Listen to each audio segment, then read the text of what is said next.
जादुई मटका। बहुत समय पहले की बात है।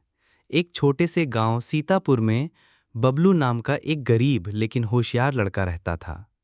उसके माता पिता नहीं थे और वो गांव के मंदिर के बाहर बैठकर फूल माला बेचकर अपना गुजारा करता था।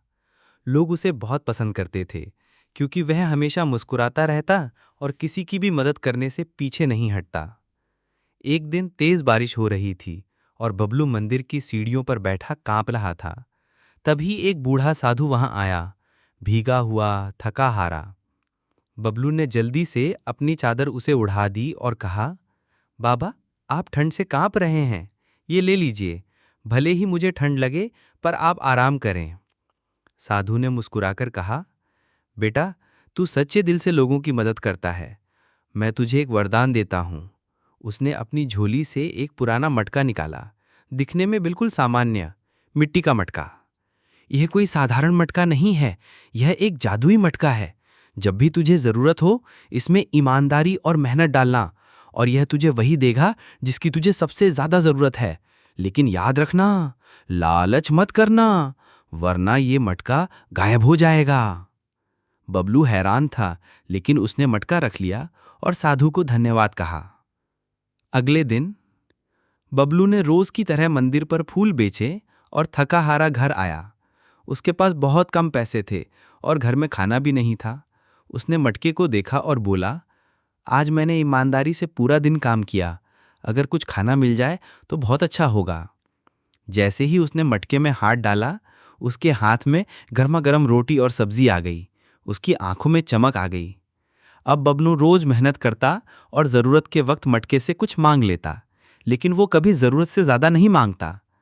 धीरे धीरे उसकी हालत सुधरने लगी। उसके पास एक छोटी सी दुकान हो गई। वह गांव के बच्चों को मुफ्त में किताबें देने लगा और बीमारों को दवाई बांटने लगा। लेकिन हर कहानी में आता है मोड़। एक दिन गांव का एक लालची बनिया भोलू लाल बबलू की तरक्की देखकर हैरान हो गया। अरे, ये तो पहले भिखारी जैसा था, अब इसकी दुकान, कपड़े, सब कुछ नया कैसे? उसने बबलू का पीछा किया और एक रात देखा कि बबलू मटके से कुछ मांग रहा है। अगली ही रात भोलू लाल ने बबलू का मटका चुरा लिया। उसने मटके को बंद कमरे में रखा और बोला, ओ मटके, मुझे 10 किलो सोना दे। लेकिन मटका चुप रहा। अरे, सुनता नहीं क्या, 100 किलो सोना दे। अब मटका हिलने लगा और अचानक भयानक आवाज में बोला, लालच की सजा भुगत। फिर मटके से धुआं निकला, बिजली कड़की और पूरा कमरा काला हो गया। जब भोलू होश में आया तो देखा मटका गायब था और उसकी सारी दौलत भी। अब वो पहले से भी गरीब हो गया। अंत और सीख। जब बबलू को मटका चोरी होने की खबर मिली, वो दुखी तो हुआ, लेकिन उसने मेहनत करना नहीं छोड़ा।